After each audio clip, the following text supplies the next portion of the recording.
주님, 나를 대적하는 자들이 어찌 이렇게도 많습니까? 나를 치려고 일어서는 자들이 어찌 이렇게도 많습니까? 나를 빗대어 하나님도 너를 돕지 않는다 하고 빈정대는 자들이 어찌 이렇게도 많습니까? 셀라. 그러나 주님은 나를 애워싸주는 방패, 나의 영광, 나의 머리를 들게 하시는 분이시니 내가 주님을 바라보며 소리 높여 부르짖을 때에 주님께서는 그 거룩한 산에서 응답하여 주십니다. 셀라. 내가 누워 고나게 잠들어도 또다시 깨어나게 되는 것은 주님께서 나를 붙들어 주시기 때문입니다. 나를 대적하여 사방에 진을 친 자들이 천만 대군이라 하여도 나는 두려워하지 않으렵니다. 주님, 일어나십시오. 나의 하나님, 이 몸을 구원해 주십시오. 아, 주님께서 내 모든 원수들의 뺨을 치시고 악인들의 이를 부러뜨리셨습니다. 구원은 주님께만 있습니다. 주님의 백성에게 복을 내려주십시오. 셀라.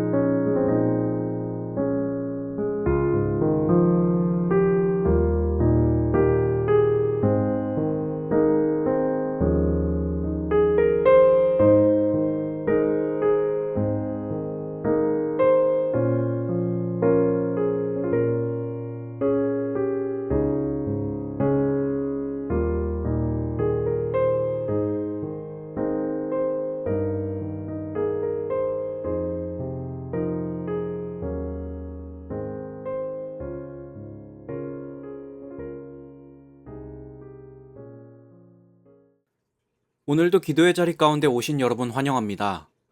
여러분 혹시 눈치채셨을지 모르겠지만 지난 한 주 동안 제가 새벽 기도 영상을 업로드하면서 성경 본문을 읽은 것은 제가 직접 녹음한 것이 아니라 AI에게 제 목소리를 학습시켜 만들어낸 것입니다. 오늘 말씀 읽은 것은 유독 좀 티가 나게 만들어지긴 했는데요. 그만큼 우리의 일상에서 AI가 점점 사용 범위가 넓어지고 있는 것을 체감하게 하는 것 같습니다. 오늘 말씀을 보면 다윗이 압살롬에게 쫓기고 있을 때 쓰여진 시인 것을 알 수 있습니다. 그래서 시작에 하나님께 푸념하고 있는 것으로 시작하고 있는데요. 여러분 비슷한 경험이 있으실 것입니다. 어떤 일을 하든 잘 되어서 상승 곡선을 타다가 갑작스럽게 추락하게 되는 경험을 말이죠. 오늘 다윗이 그렇습니다. 왕으로서 잘 지내다가 쫓기는 신세가 되는 동일한 모습을 말이죠. 이럴 때 우리는 어떤 의지할 것을 찾습니다. 돈, 우상, 어떤 명예의 회복, 그리고 오늘날은 절대 나쁜 소리를 하지 않는 AI일 수도 있겠지요. 인간에게는 자신이 통제하지 못하는 상황에 대해 두려움이 있으니까요. 이러한 상황에서 다윗은 하나님을 의지한다고 고백합니다. 제가 참 답답하게 생각하는 유형의 사람들 중에 하나인데요. 어떠한 문제가 있을 때 해결 방안을 찾고 거기에 대한 해결이 되지 않았음에도 믿음으로 이겨낸다고 하면서 기도만 하고 덮어두는 유형의 사람들을 저는 좀 힘들어합니다.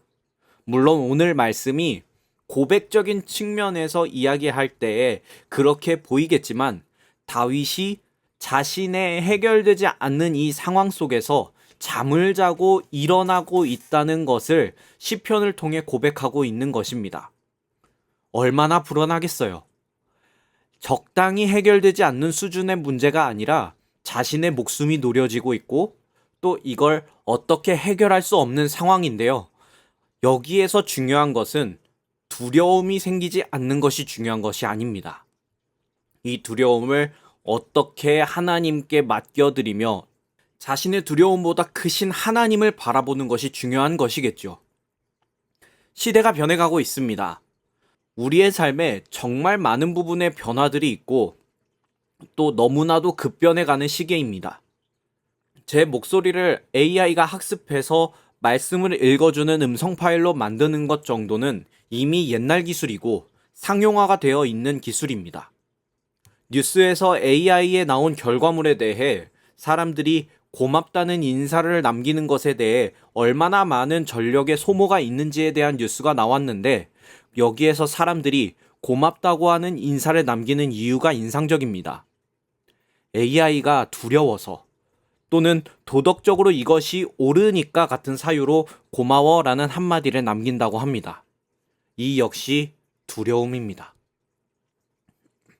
사랑하는 여러분, 시편 3편의 결론은 하나님이 자신의 백성들에게 피할 수 있고 자기 백성들의 방패와 영광이 되신다라는 것입니다.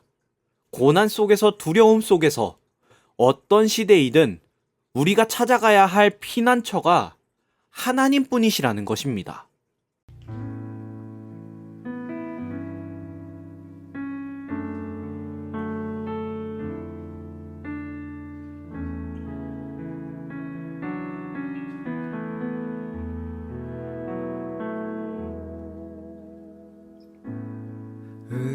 의지했던 모든 것 변해가고 억울한 마음은 커져가네. 부끄럼 없이 살고 싶은 마음 주님 아시네.